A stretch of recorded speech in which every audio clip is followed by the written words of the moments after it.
আল্লাহ রাব্বুল আলামিন আমাদেরকে যে নবীর ভালোবাসায় কুল কায়নাত সাজিয়েছেন, ওই নবীর উপর দুরূদ শরীফ তো আমরা পড়েছি, পড়তেই থাকবো। এটা কার নির্দেশ? আমার আল্লাহ পাক জানিয়েছেন, পৃথিবীর মানুষ তোমরা তো দুরূদ পড়বাই, তোমরা আমার এই বন্ধুর কাছে আদর্শ তালাশ করো।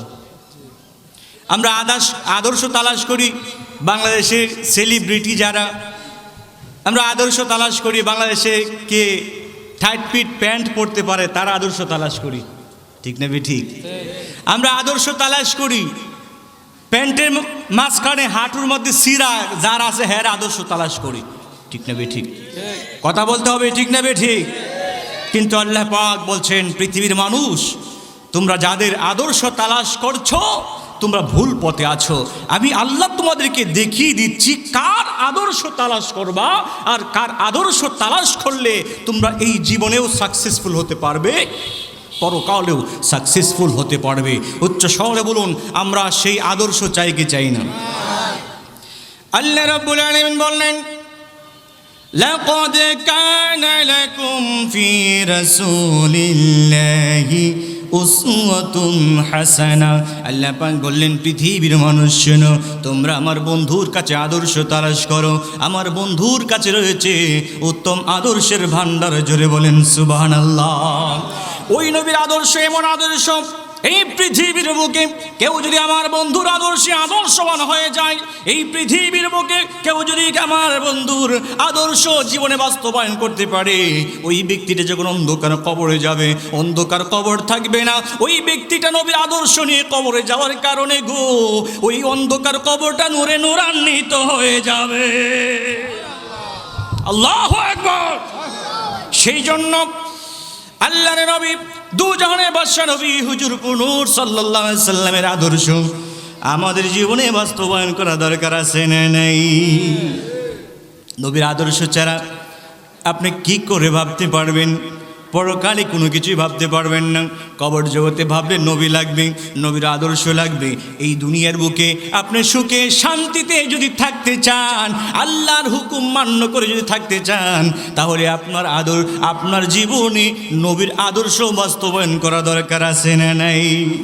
এই পৃথিবীর বুকে যারা নবীর আদর্শ বাস্তবায়ন করে, ওই ব্যক্তিটা কখনো সুদ খাইতে পারে না? জোরে বলেন, পারে? যারা এই পৃথিবীর বুকে নবীর আদর্শ জীবনে বাস্তবায়ন করে গো, ওই ব্যক্তিটা কখনো সুদ খাইতে পারে না, ঘুষ খাইতে পারে না, মিথ্যা কথা বলতে পারে না, চুরি ডাকাতি লুটপাট সম্পদ আত্মসাৎ কোনো কিছুই করতে পারে না। কথা বলেন ঠিক কি না? আমার চট্টগ্রামের বন্ধুরা, নবীর আদর্শ যদি আপনারা জীবনে বাস্তবায়ন করতে না পারেন, তাহলে শুধু নামাজ পড়ছেন, অন্যান্য আদার সাইডগুলো আপনার ভালো না। আল্লাহর কসম করি বলি, নামাজ পড়েও আপনাকে জাহান্নামে যেতে হবে। জুড়ে বলেন নাউযুবিল্লাহ। চট্টগ্রামের বন্ধুরা, একটি ভয়ঙ্কর হাদিস আপনাদের মাঝে পেশ করব, যেটা রাসূল পাক সাল্লাল্লাহু আলাইহি ওয়াসাল্লাম আপনাকে আমাকে জানিয়ে দিয়েছেন। এর ব্যতিক্রম যদি আমরা করি, আমরা বিপদগ্রস্ত হয়ে যাব। এই দুনিয়ায় মৃত্যুর পর কবর জগৎ এবং পরকাল হাসরের মাঠে বিপদগ্রস্ত হয়ে যাব। অবশেষে নামাজ পড়েও, রোজা রেখেও, হজ করেও, যাকাত দিয়েও স্থান হয়ে যাবে জাহান্নামে। বলুন, ওই পথ থেকে আমাদেরকে ফিরে আসা দরকার আছে না? নবীজি সাহাবায়ে কেরামকে জিজ্ঞাসা করলেন, আতাদরুনা মাল মুফলিস? তোমরা কি জানো গরিব ব্যক্তি কারা? কোন ব্যক্তি? গরিব। সাহাবায়ে কেরাম উত্তর দিলেন, ইয়া রাসূলুল্লাহ, ইয়া হাবিবাল্লাহ, হুজুর, আল মুফলিসু ফিনা লা দিরহাম লাহু ওয়ালা মাতাআ। আমাদের মধ্যে ওই ব্যক্তি গরিব যার কোনো টাকা পয়সা নাই, কোনো অর্থ সম্পদ নাই, ওই ব্যক্তিটা গরিব। নবীজি বললেন, তোমাদের আনসার সঠিক হয় নাই। সাহাবায়ে কেরাম অবাক হয়ে গেলেন, ইয়া রাসূলুল্লাহ, হুজুর, বুঝতে পারলাম না। আমরা তো জানি পৃথিবীর বুকে যার অর্থ সম্পদ নাই ওই ব্যক্তিটা গরিব, আর যার টাকা পয়সা আছে, অর্থ সম্পদ আছে, ওই ব্যক্তিটা ধনী। হুজুর, বুঝলাম না। আপনি কেন এই কথাটা বললেন বুঝলাম না, কেন আনসার সঠিক হয় নাই? বিষয়টি একটু বিশ্লেষণ করে আমাদেরকে বুঝিয়ে দেন, ব্যাখ্যা করে বুঝিয়ে দিন। আল্লাহর নবী দুজাহানের বাদশা নবী হুজুর সাল্লাল্লাহু আলাইহি সাল্লাম বললেন, উম্মত শোনো, ও আমার সাহাবায়ে কেরাম শোনো, এই পৃথিবীর বুকে ওই ব্যক্তিটা হচ্ছে গরিব যারা এই পৃথিবীর বুকে নামাজ পড়বে, রোজা রাখবে, হজ করবে, যাকাত দিবে, এদের মধ্যে পাহাড় সমতল কাল কিয়ামতের মাঠে তাদের নেক থাকবে। থাকার পরেও এই ব্যক্তিগুলো কাল হাসরের মাঠে গরিব থাকবে। সাহাবায়ে কেরাম আরো বেশি অবাক হয়ে গেলেন, ইয়া রাসূলুল্লাহ হুজুর বুঝলাম না, আরো বেশি পেস লেগে গেল। নবী বলেন কি পেস লেগে গেল বলো? সাহাবায়ে কেরাম ডাক দিয়ে বললেন, ইয়া রাসূলুল্লাহ হুজুর মনে করেছিলাম আপনি দুনিয়ার হিসাব করেছেন, দুনিয়ার হিসাব তো যার টাকা পয়সা বেশি সে ধনী, যার টাকা পয়সা কম সে গরিব, কিন্তু আপনি তো পরকালের কথা বলছেন, তাও হিসাব পেস লেগে গেল। নবী পাক সাল্লাল্লাহু আলাইহি সাল্লাম জিজ্ঞাসা করলেন, ও আমার সাহাবায়ে কেরাম কি পেস লেগে গেল? সাহাবায়ে কেরাম ডাক দিয়ে বললেন, ইয়া রাসূলুল্লাহ হুজুর, ও দয়ার নবী মায়ের নবী, পেসটা হইল ওইটা, যদি পরকালের হিসাব করেন তাহলে তো আমরা জানি পরকালে যার নেক বেশি ওই ব্যক্তিটা ধনী, যার নেক কম ওই ব্যক্তিটা গরিব, কিন্তু আপনি বলছেন পাহাড় সমতুল নেক থাকবে তারপরে লোকটা গরিব। হুজুর একটু বিষয়টা আমাদেরকে জানিয়ে দিন, আমার চট্টগ্রামের বন্ধুরা ওই বিষয়টা আমরাও জানতে চাই কি চাই না। ডাক দিয়ে বললেন, সাহাবায়ে কেরাম শুনো, এই পৃথিবীর বুকে এমন কিছু ব্যক্তি রয়েছে যারা নামাজ পড়ছে, রোজা রাখছে, হজ করছে, যাকাত দিচ্ছে, কিন্তু নামাজ পড়েও লোকটা মিথ্যা কথা বলতো। লোক আছে না নেই? আছে না নেই? নামাজ পড়েছে, রোজা রেখেছে, হজ করেছে, যাকাত দিয়েছে, অন্যের সম্পদ আত্মসাৎ করেছে, এমন লোক আছে না নেই? নবীজি বললেন, উম্মত শোনো, সে নামাজ পড়ছে, রোজা রাখছে, হজ করছে, যাকাত দিচ্ছে, কিন্তু তার লেনদেন ভালো ছিল না। আছে না নেই? লেনদেন ভালো না এমন লোক সমাজে আছে না নেই? কথা বলতে হবে, আছে না নেই?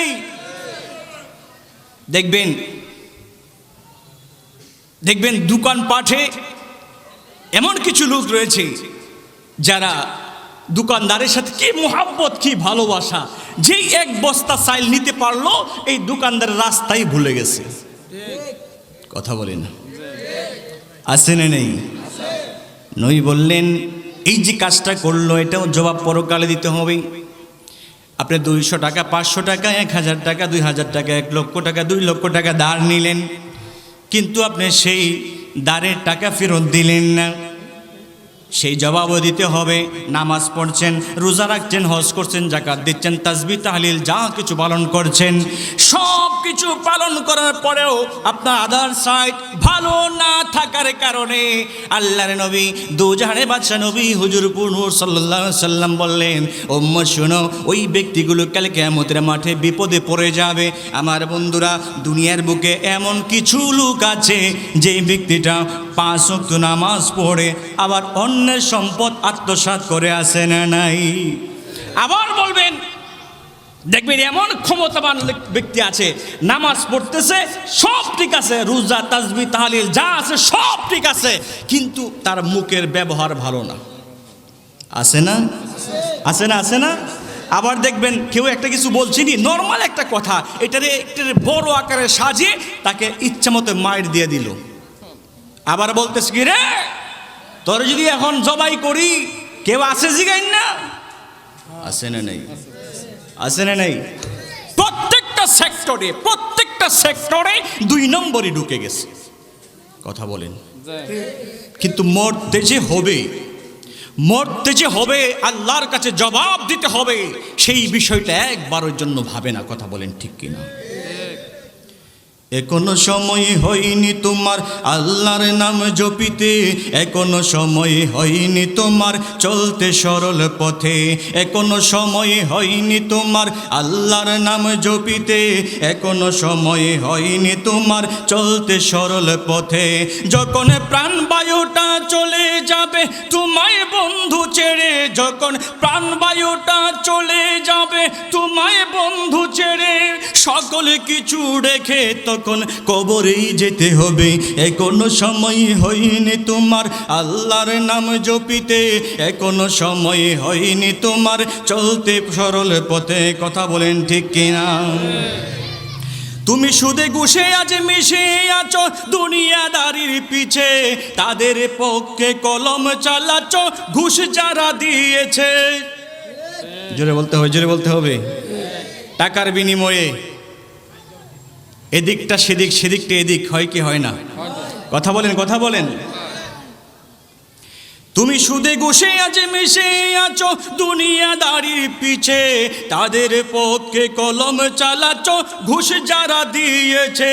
চোখটি মেলে দেখো কত গরিব দুঃখে আছে, টাকার জন্য সঠিক বিচার পায় না তারা শেষে। চোখটি মেলে দেখো কত গরিব দুঃখে আছে, টাকার জন্য সঠিক বিচার পায় না তারা শেষে।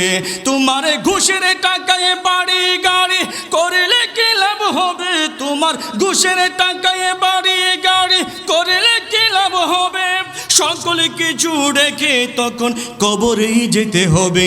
এখনো সময় হয়নি তোমার আল্লাহর নাম জপিতে, এখনো সময় হয়নি তোমার চলতে সরল পথে। কথা বলেন ঠিক কিনা? যে কোনো মুহূর্তে আমাদেরকে এই পৃথিবী ছেড়ে অন্ধকার কবরে যাওয়া লাগবে কি লাগবে না? আর উচ্চ শহরে বলুন লাগবে কি লাগবে না? তাহলে সর্বক্ষণ আমাদেরকে প্রস্তুত থাকার জন্য দরকার আছে না নেই? জোরে বলেন আছে না নাই? প্রত্যেকটা সেক্টরে 2 নম্বরই ঢুকে গেছে, প্রত্যেকটা সেক্টরে।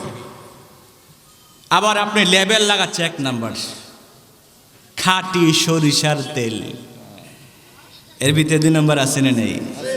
কথা বলে না, কথা বলে না। খাঁটি মধু, মধু তো মধুই, আবার খাঁটি আইসে কইতে মধু তো মধুই। তার মানে এর মধ্যে বেজার আছে কিছু। এই জন্য একটু মজবুত করার জন্য, যদি বিশ্বাস করে আমি চুরি করতেছি, চুরিটা তো ধরা না পড়ে, এই জন্য খাঁটি মধু, 100% খাঁটি মধু আছে না নেই? কথা বলে না। এখন মধু বিক্রেতা রাগ করব, এখানে যদি মধু বিক্রেতা থাকেন কষ্ট পায়েন না। কিছু 2 নম্বরই মধু বিক্রেতা আছে বলেই আজকে আমরা কষ্ট পাই। আমরা কষ্ট পাই, মাল অর্ডার করে পড়ে সঠিকটা পাই না, ঠিক না ভাই? ঠিক। আবার যদি হিসাব করেন হাসপাতাল, ডাক্তারখানায়, বিভিন্ন ক্লিনিকে, ওইখানেও 2 নম্বরই আছে না নেই? কথা বলে না, আছে না নেই? এমন কোনো সেক্টর নাই যেখানে 2 নম্বরই ঢুকে নেই।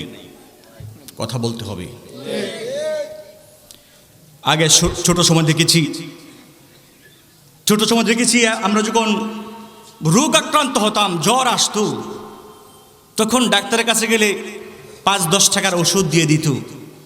একটা ছোট একটা স্টিকার, আপনার স্টিক আছে, এটার নাম কি? থার্মোমিটার। নাম কি? এই থার্মোমিটার দিয়ে দেখতাম জ্বর মাপ দিত, মাপ দিয়ে ওষুধ দিয়ে দিত, খেয়ে ভালো হয়ে যেতাম। এখন ক্লিনিকে গেলে থার্মোমিটার আছে? কথা বলে না, আছে? আছে নাই? আগের সেই দিন কি ফিরে পাবো আর মোরা, আগের সেই দিন কি ফিরে পাবো আর, আগের সেই দিন কি ফিরে পাবো আর মোরা, আগের সেই দিন কি ফিরে পাবো আর। আগেকার ডাক্তারেরা ছিল না এত চিটার, হইলে জ্বর জারি লাগাতো থার্মোমিটার। আগেকার ডাক্তারেরা ছিল না এত চিটার, হইলে জ্বর জারি লাগাতো থার্মোমিটার। ভূগোলে চেপে ধরে 1-1.5 মিনিট পরে, ভূগোলে চেপে ধরে 1-1.5 মিনিট পরে ঝাড়া মেরে বলতো জ্বর 104। আগের সেই দিন কি ফিরে পাবো আর মোরা, আগের সেই দিন কি ফিরে পাবো আর। কথা বলেন ঠিক কিনা? চট্টগ্রামে ডাক্তার আবার ভালো নাকি? আমি যারা খারাপ আমি তাদের কথা বলছি।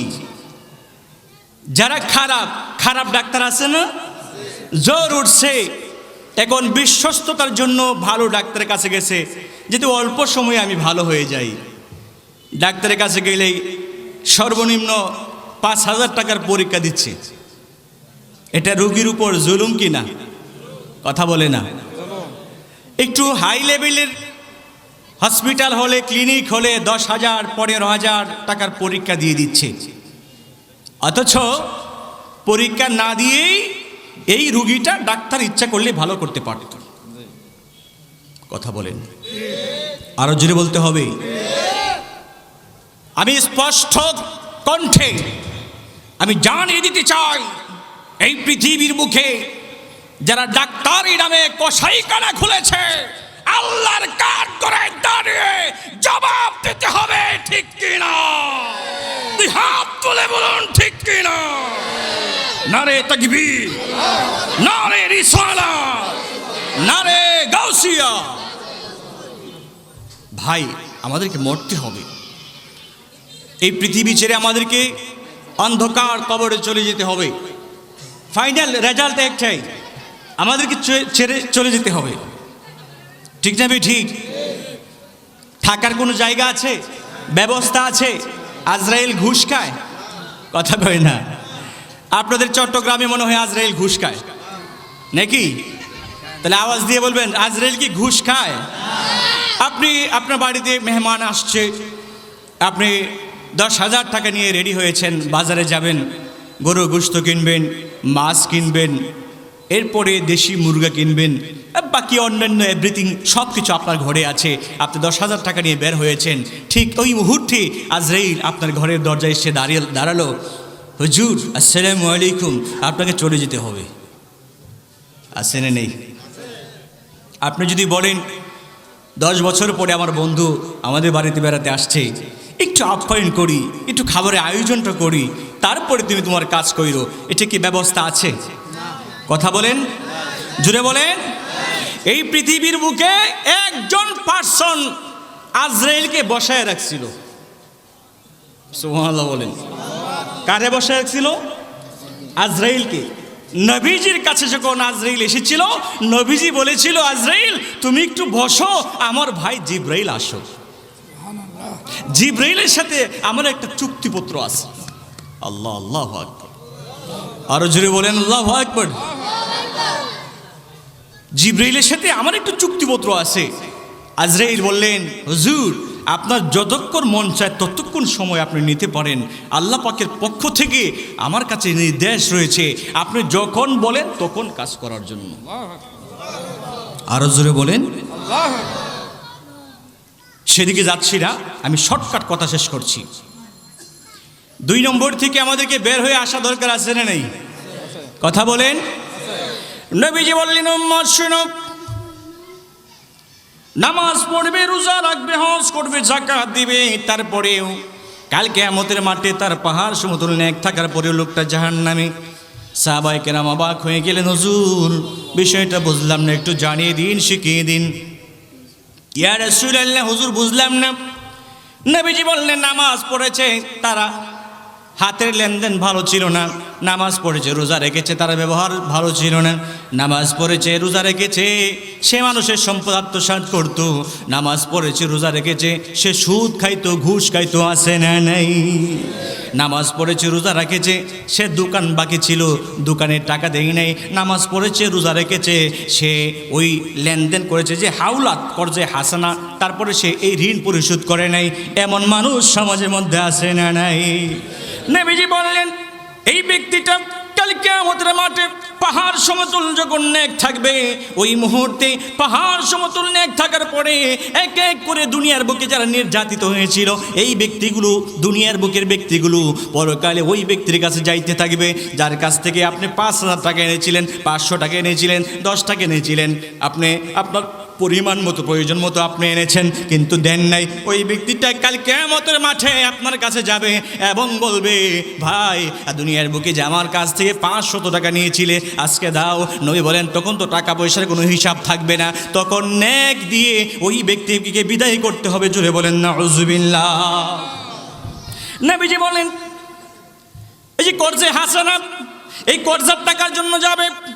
সাইলে বস্তা নিয়েছেন, সাইলে বস্তার জন্য যাবে। আপনি দুনিয়ার বুকে খারাপ ব্যবহার করেছেন, ওই খারাপ ব্যবহারের প্রতিশোধের জন্য যাবে। আপনি কাউকে গালি দিয়েছেন বিনা প্রয়োজনে, ওই গালির প্রতিশোধের জন্য যাবে। রাসূল বলেন, কাল কিয়ামতের মাঠে এইভাবে মানুষ যাইতে যাইতে যাইতে যাইতে পাহাড় সমতুল নেক তার শূন্যে চলে আসবে, তার শূন্য হয়ে যাবে।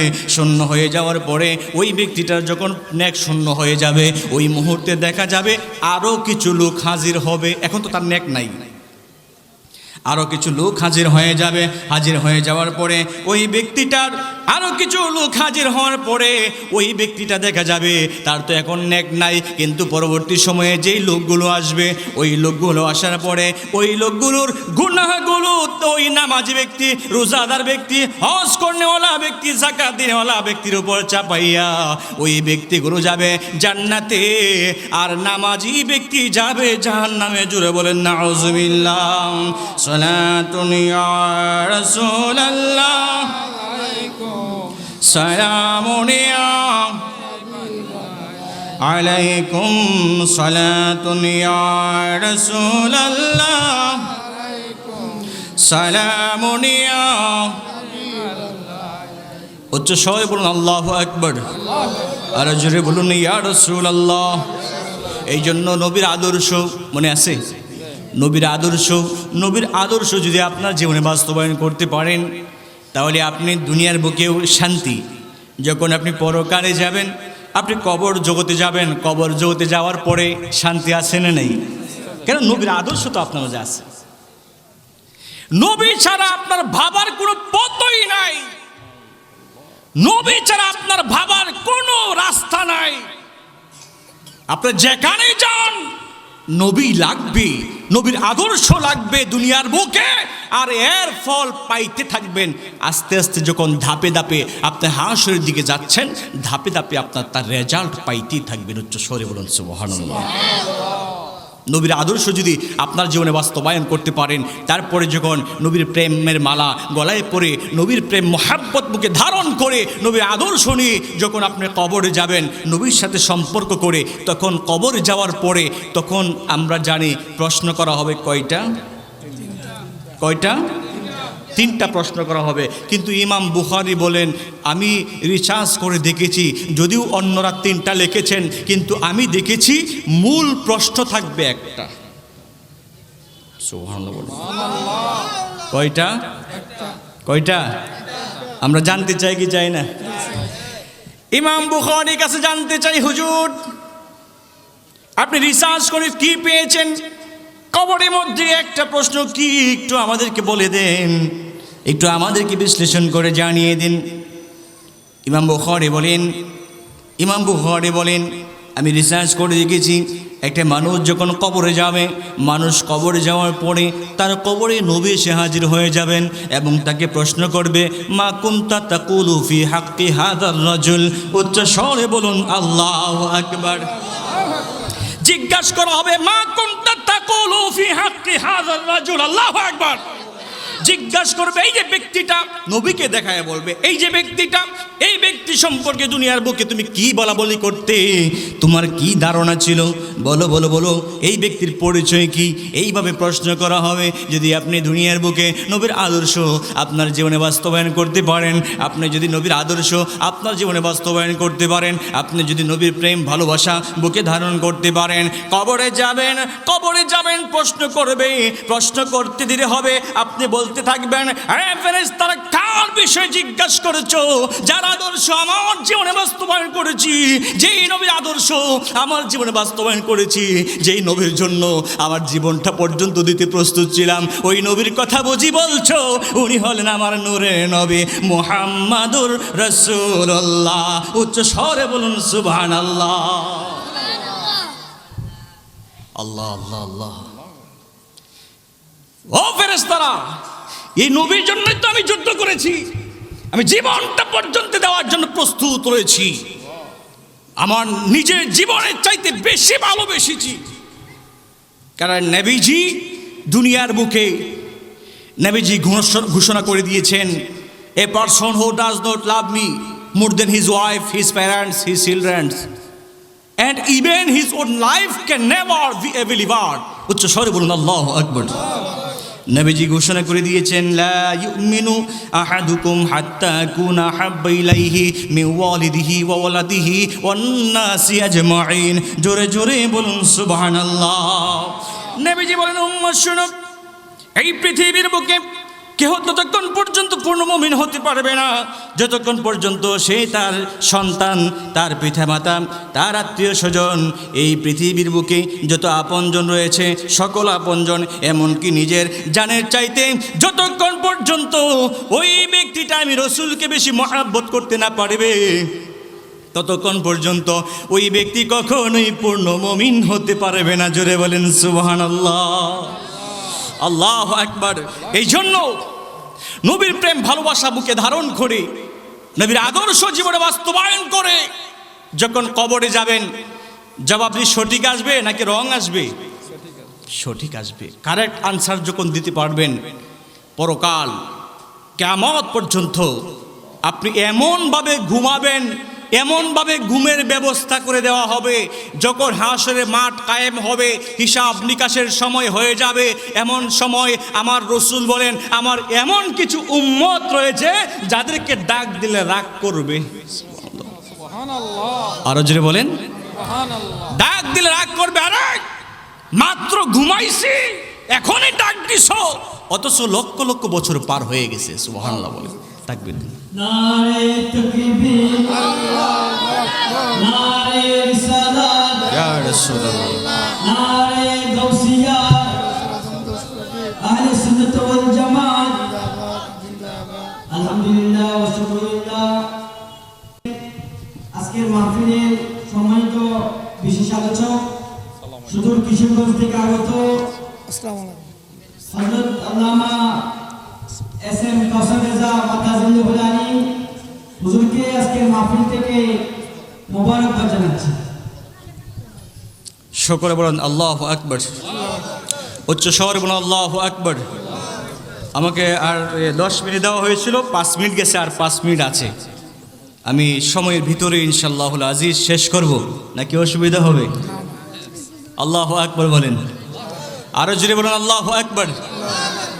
নবীজি বলেন, জি জি জি, হ্যাঁ, আমিও তো শুরু থেকেই আমি বলছিলাম যে শর্ট সময়ে মাহফিল শেষ করতে হবে, ঠিক না? ঠিক। সারা রাত ওয়াজ শুনলাম কিন্তু আমল করলাম না, লাভ আছে? শর্ট কথা শর্টভাবে শিখে বুঝে শুনে আমল করতে হবে। রাজি আছি না নেই? রাসূল বলেন আমার এমন কিছু উম্মত আছে রাগান্বিত হয়ে যাবে, কিরে মাত্র ঘুমাইছি তোমরা ডাক দিছো, অথচ পার হয়ে যাবে লক্ষ লক্ষ বছর। সুবহানাল্লাহ বলে। পরকাল যখন কায়েম হবে, হিসাব নিকাশ শুরু হবে, ওই কঠিন মুহূর্তে আম্বিয়ে কেরাম পর্যন্ত নাফসি নাফসি বলে কান্না করতে থাকবে। আমি কিতাবে দেখেছি সকল আম্বিয়ে কেরাম সকলেই মিলে একটি কমিটি গঠন করবেন আমাদের নবী ছাড়া। সুবহানাল্লাহ বলেন। এবং একটি দরখাস্ত লিখবেন আল্লাহর কাছে। কি লিখবেন? দরখাস্ত। সকল আম্বিয়ে কেরাম একটি দরখাস্ত লিখবেন এবং আল্লাহর কাছে উপস্থাপন করবেন, ইয়া রাব্বাল আলামিন, আমরা হাসরের মাটির কষ্ট সহ্য করতে পারছি না, আমরা বরদাস্ত করতে পারছি না। আল্লাহ গো, আমাদেরকে একটু জান্নাতের পারমিশন দিয়ে দাও, আমরা জান্নাতে চলে যাব, আমরা একটু জান্নাতে আরামায়েশ করব। সকল আম্বিয়ে কেরাম যখন দরখাস্ত করবেন, আল্লাহ রাব্বুল আলামিন কুদরতি হাতে ওই আম্বিয়ে কেরামদেরকে জান্নাতের পারমিশন দিয়ে আল্লাহ পাক ওই তাদের দস্তখত, দরখাস্তের মধ্যে আল্লাহ পাক দস্তখত করে দিবেন। জুড়ে বলেন সুবহানাল্লাহ। দস্তখত করে দেওয়ার পরে সকল আম্বিয়ে কেরাম খুশি। জান্নাতের দরজায় গিয়ে টুকটুক করে আওয়াজ করবেন। জান্নাতের দরজায় গিয়ে আওয়াজ করলে জান্নাতের দরজার ভিতর থেকে রিদওয়ান আলাইহিস সালাম জিজ্ঞাসা করবেন, কে তোমরা? জান্নাতের দরজা টুকটুক করে আওয়াজ করছো। আদম নবী, মুসা নবী, ঈসা নবী, সকল আম্বিয়ে কেরাম, আমাদের নবী ছাড়া সকল আম্বিয়ে কেরাম ডাক দিয়ে বলবেন, আমরা জান্নাতের পারমিশন নিয়েছি, আমাদের জান্নাতের দরজাটা একটু খুলে দাও, আমরা হাসরের মাঠের আযাব কষ্ট সহ্য করতে পারছি না। রিদওয়ান আলাইহিস সালাম ডাক দিয়ে বলবেন, ও আদম নবী, মুসা নবী, ঈসা নবী, তোমরা যে জান্নাতের পারমিশন নিয়েছো, একটু দরখাস্তটা দাও। আল্লাহ পাক কোথায় কিভাবে সাইন করেছেন আমরা দেখতে চাই। এবার রিদওয়ান আলাইহিস সালাম যখন চাই চাইবেন আম্বিয়া কেরাম ওই জান্নাতের পারমিশন চাওয়া যে দরখাস্ত ওইটা রিদওয়ান আলাইহিস সালামের কাছে যখন হস্তান্তর করা হবে, রিদওয়ান আলাইহিস সালাম দেখবেন সব ঠিক আছে, দরখাস্ত ঠিক আছে, আল্লাহ পাক পারমিশন দিয়েছেন তাও ঠিক আছে, আল্লাহ পাক দস্তখত করেছেন তাও ঠিক আছে, কিন্তু রিদওয়ান আলাইহিস সালাম ডাক দিয়ে বলবে ও আম্বিয়া কেরাম শুনেন একটা বিষয় বাকি রয়েছে। ও কি বাকি রয়েছে একটু বলো বলো কি সমস্যা রয়েছে? রিদওয়ান আলাইহিস সালাম ডাক দিয়ে বলবে হে আম্বিয়া কেরাম, জি আল্লাহ পাক তোমাকে, জি আল্লাহ পাক জান্নাতের পারমিশন দিয়ে দস্তখত করে দিয়েছেন, ওই আল্লাহ পাক হাজার বার নিষেধ করে দিয়েছেন ও রিদওয়ান যতক্ষণ পর্যন্ত আমার বন্ধুর সাইন না থাকবে, যতক্ষণ পর্যন্ত আমার বন্ধুর দস্তখত না থাকবে, ততক্ষণ পর্যন্ত তোমাদের জন্য জান্নাতের দরজা খোলা হারাম করে দিলাম। রিদওয়ান আলাইহিস সালাম এই কথা বলার পরে সমস্ত আম্বিয়া কেরাম পেরেশান হয়ে যাবেন। এখন কি করব? নবীকে খুঁজতে শুরু করবে, খুঁজতে খুঁজতে খুঁজতে খুঁজতে যাইয়া দেখবে আর শাহ আজমির নিচে আমার নবী উম্মতের দরদি গুনাহগারের বন্ধু সেজদায় পড়ে ইয়া রাব্বি হাবলি উম্মতি বলে কান্না করতেছেন। নবীজির কাছে সালাম দিয়ে ডাক দিয়ে বললেন ইয়া রাসূলুল্লাহ হুজুর একটু আপনার কাছে এসেছিলাম। কেন এসেছো? দেখুন আল্লাহ পাক আমাদেরকে জান্নাতের পারমিশন দিয়েছেন, আল্লাহ পাকের সাইন আছে, আল্লাহ পাক দস্তখত করে দিয়েছেন, কিন্তু আপনি নবীর দস্তখত ছাড়া রিদওয়ান আলাইহিস সালাম জান্নাতের দরজা খুলছেন না, একটু আপনি দস্তখত করে দিন। আল্লাহু আকবার বলেন। নবীজি ডাক দিয়ে বলবেন আম্বিয়া কেরাম শুনো, আজকে হাসরের মাঠে আমি উম্মতের জন্য বেহুশ, উম্মতের জন্য ব্যস্ত, উম্মতের জন্য পেরেশান হয়ে আছি। ও আম্বিয়া কেরাম শুনো, আমি নবী জান্নাতে যতক্ষণ পর্যন্ত প্রবেশ না করব ততক্ষণ পর্যন্ত সকল আম্বিয়া কেরামের জন্য জান্নাতে প্রবেশ করা হারাম। জোরে বলেন সুবহানাল্লাহ। ও আম্বিয়া কেরাম এটাও জেনে নাও, আমি কখন জান্নাতে প্রবেশ করব, আমি যতক্ষণ পর্যন্ত দেখব আমার একটা উম্মত জান্নাতে প্রবেশের বাকি আছে ততক্ষণ পর্যন্ত আমি নবী জান্নাতে প্রবেশ করব না। আরো জোরে বলেন, আরো জোরে বলেন।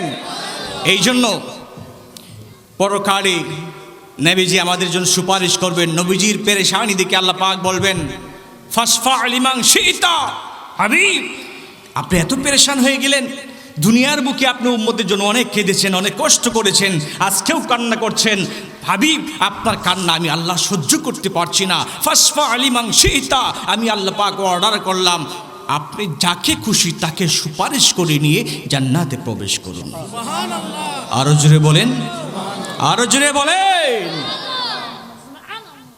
আল্লাহ পাক আমাদের প্রত্যেকদেরকে নবীর আদর্শ আমাদের জীবনে যেন বাস্তবায়ন করতে পারি, সেই তৌফিক যেন আল্লাহ পাক আমাদের সকলকে দান করেন। সকলে বলেন আমিন।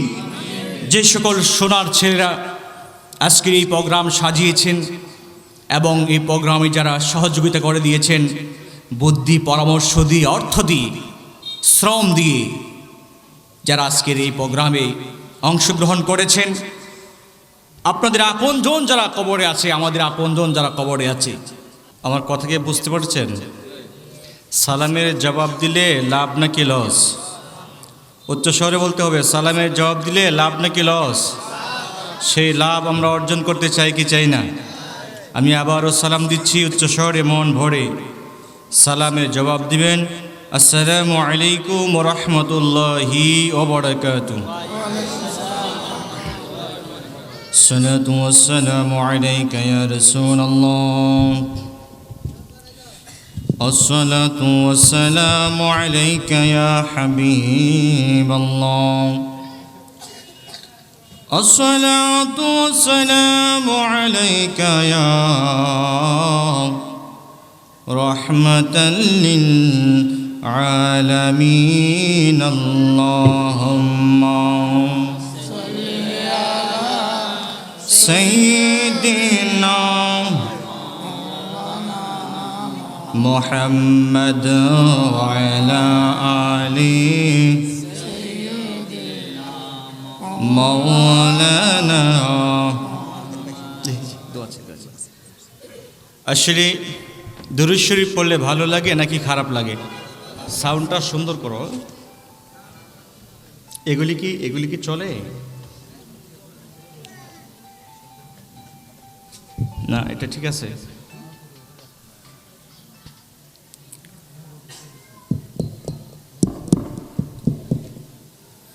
দুরূদ শরীফ পড়লে ভালো লাগে নাকি খারাপ লাগে? এই পৃথিবীর বুকে কয়েক প্রকার মানুষের জন্য জান্নাত পাগল হয়ে যায়। এর মধ্যে এক প্রকার মানুষ হচ্ছে যারা নবীজির প্রেম বুকে ধারণ করে নবীজির উপর অধিক পরিমাণে দুরূদ শরীফ পড়ে, তাদের জন্য জান্নাত পাগল হয়ে যায়। আরো জোরে বলেন। তাহলে জান্নাত আমাদের জন্য পাগল হোক, আমরা চাই কি চাই না? আরো উচ্চ শহরে বলে চাই কি চাই না? তাহলে মনের সকল কৃপণতা ছেড়ে দিয়ে উচ্চ শহরে আবার একটু দুরূদ শরীফ পড়ি। আল্লাহুম্মা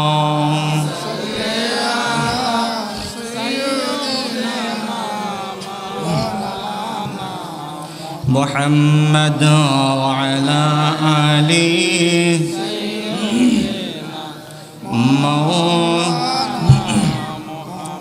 লা ইলাহা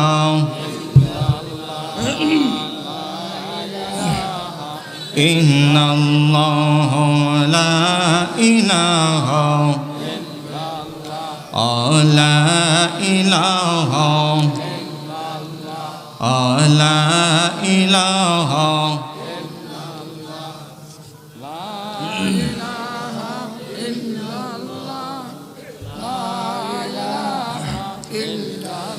লা ইলাহা ইল্লাল্লাহ মুহাম্মাদুর রাসূলুল্লাহ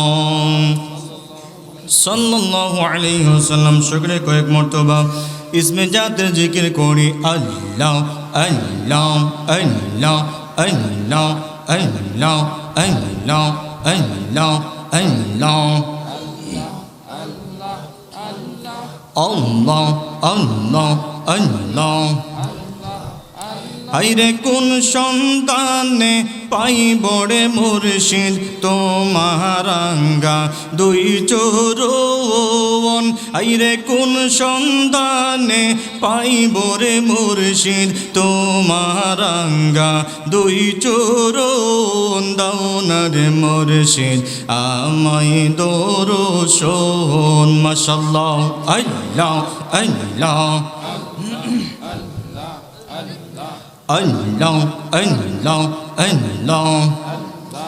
আমার বলতে আমি নাই রে তুমি মোর জীবন।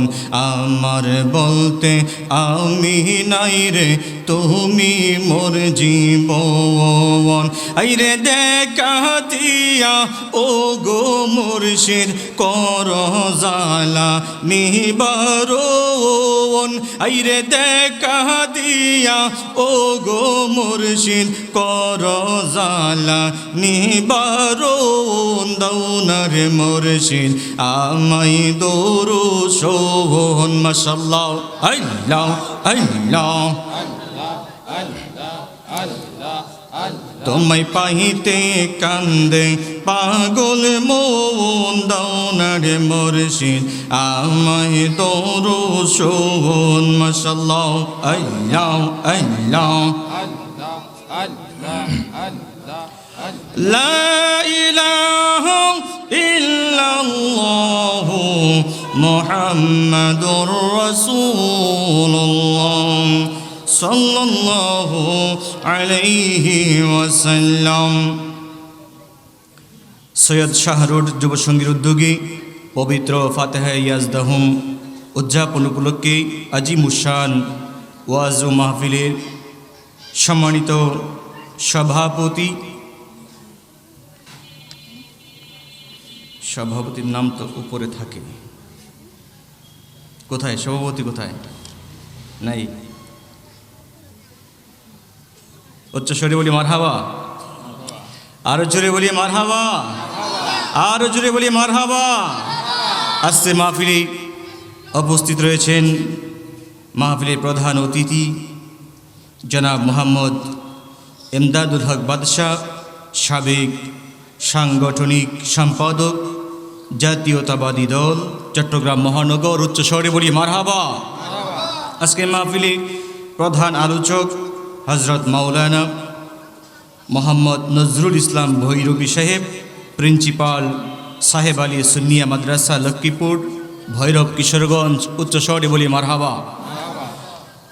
আজকে মাহফিলে আমার পূর্বে যিনি আলোচনা করেছেন হযরত মাওলানা খাজা মোহাম্মদ ইদ্রিস তাহিরি, উপাধ্যক্ষ ফাতিয়াবাদ গাউসিয়া তৈয়বিয়া মাদ্রাসা হাটাজারি চট্টগ্রাম উচ্চ শহরে বলি মারহাবা। আজকে মাহফিলে আরও উপস্থিত রয়েছেন বিশেষ আলোচক হিসাবে হযরত মাওলানা HM কাউসার রেজা সাহেব কিশোরগঞ্জ উচ্চ শহরে বলি মারহাবা। আজকে মাহফিলে বিশেষ অতিথিবৃন্দ জনাব মোহাম্মদ ইসমাইল হোসেন লেদু, জনাব মোহাম্মদ শফিউল বশর সাজু, জনাব মোহাম্মদ মিজানুর রহমান, জনাব মোহাম্মদ মঞ্জুর মুর্শেদ, জনাব মোহাম্মদ জহির আব্বাস রকি, জনাব মোহাম্মদ ইদ্রিস সাহেব উচ্চ শহরে বলি মারহাবা। আরও জুড়ে বলি মারহাবা। আল্লাহ পাকের লাখো কোটি শুকর যে আল্লাহ পাক আমাদেরকে দয়া করে মেহেরবানি করে এই আজিম উশান ওয়াজ মাহফিলে আসার মতো সুযোগ করে দিয়েছেন, সেই আল্লাহ পাকের শুকর আমরা সকলে বলি আলহামদুলিল্লাহ। আর একটু উচ্চ শহরে বলি আলহামদুলিল্লাহ। আমরা আজকের প্রোগ্রামে আসতে পেরে সকলেই খুশি নাকি বেজার? কে কে খুশি হাত তুলে দেখান। নারে তাকবীর। খুশির আওয়াজ দিতে হবে, কিন্তু খুশির আওয়াজ আর বেজার আওয়াজ কি এক হবে? তাহলে খুশির আওয়াজ কি কম হবে না বেশি হবে? তাহলে খুশির আওয়াজ দিতে হবে নারে তাকবীর, নারে রিসালাত, নারে গাউসিয়া, পবিত্র ফাতিহা ইয়াজদাহুম। উচ্চ স্বরে আবার বলি আলহামদুলিল্লাহ। আমরা আরও শুকরিয়া আদায় করব যে আল্লাহ পাক আমাদেরকে আজকের এই প্রোগ্রামে বসে ওই নবীর উপর দুরূদ শরীফ পড়ার তৌফিক দান করেছেন, যেই নবী সৃষ্টি না হলে আকাশ জমিন চন্দ্র সূর্য জান্নাত জাহান্নাম কোনো কিছুই তৈরি হতো না। ওই নবীর উপর দুরূদ শরীফ পড়ার মতো সুযোগ যে আল্লাহ পাক আমাদেরকে করে দিয়েছেন, সেই আল্লাহ পাকের শুকর আমরা আবারও বলি আলহামদুলিল্লাহ। আর একটু উচ্চ শহরে বলি আলহামদুলিল্লাহ। আপনারা কি আমার সাথে কিছু আওয়াজ দিবেন নাকি বলবেন হুজুরকে দাওয়াত করে আনছি, হুজুরই তো যা করে করবে, আমরা কি করব? আমরা বসে বসে শুনবো, তাতে কি হবে?